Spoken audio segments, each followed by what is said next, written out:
작가가 사용한 이 추앙이란 단어는 말씀드린 것처럼 예수님께서 제자들에게 나를 따르라 하신 것과 연결해서 이 추앙이란 말이 보니까 사전적으로 높이 받들어 우러러 봄이잖아요. 그럼 예수님께서 지금 제자들에게 나를 따르라 한 것이 너희가 나를 높이 받들어 우러러 봐라, 나를 숭배해라, 이 정도의 의미일까요? 이 드라마에서 주인공의 추앙이란 것이 그저 우러러 보는 정도로 끝나지 않거든요. 삶의 변화가 일어나거든요. 마가가 얘기하는 예수님은 섬김을 받으러 오신 분이 아니라 여러분을 섬기는 분이라고 얘기합니다. 그렇다면 이 추앙은 예수님 자신이 숭배를 받겠다는 것이 아닙니다. 오히려 이 드라마에서 주인공 미정이 얘기하는 것, 주문처럼 되뇌는 것이 있습니다. 그게 뭐냐면 나는 큰 사람이다, 나는 큰 사람이다, 사랑을 갈구하지 않아 라고 얘기하는 것처럼 여러분이 큰 사람 되는 겁니다. 그게 바로 오늘 귀신을 쫓아낸 사건의 내용인데, 이 사건으로 여러분에게 주어지는 그 결론은 나를 따르라고 하신 예수님을 따라 예수님을 추앙하면 우리를 혼란에서 온전함으로 가게 하신다고 얘기하십니다. 자, 전에 한번 귀신 들린 사건 짚었던 적이 있죠. 갈릴리 지역은 민족혼이 펄펄 있던 곳입니다. 로마에 대한 한거가 있던 것이죠. 한 예로 예수님의 어린 시절과 겹치는 그 시기에 예수님이 자란 나사렛과 가까운 세포리스란 곳에서 로마에 항거하던 반역이 일어났습니다. 그런데 그때 로마가 아주 무자비하게 탄압을 했습니다. 도시를 불태웠고 주민들을 전부 다 노예로 팔았습니다. 그리고 본으로 삼겠다고 해서 아담한 남자들 2,000명을 십자가에 못 박아서 길가에 다 세워놨습니다. 그렇다면 이 귀신 들린 사람 한번 생각해 보십시오. 왜 귀신이 들렸을까요?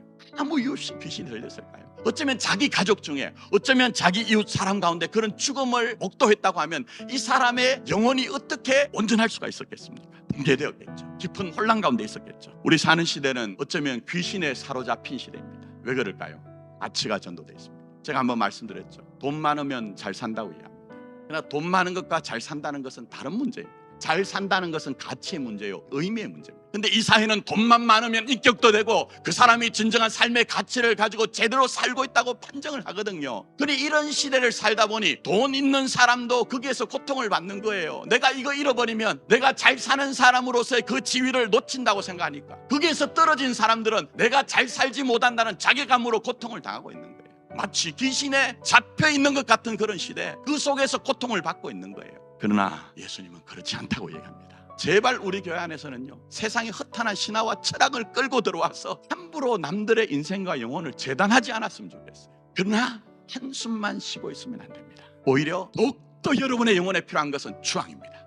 지금까지 여러분이 예수를 어떻게 따랐는지 모르지만 정말 진심을 가지고 여러분이 예수를 추앙해야 됩니다. 따라야 됩니다. 그럴 때에 우리 주님은 오늘 이 회당에서도 그 종교가 해결하지 못하는 귀신 들린 한 사람을 권세 있는 말씀을 가지고 잠잠하고 그 사람에게 나오라 선포하여 그 사람을 온전케 한 것처럼 예수를 따르는 교회, 예수를 추앙하는 여러분에게 분명히 우리 안에 있는 혼란과 두려움과 의심을 온전함으로 바꿔 가실 것이라는 것입니다.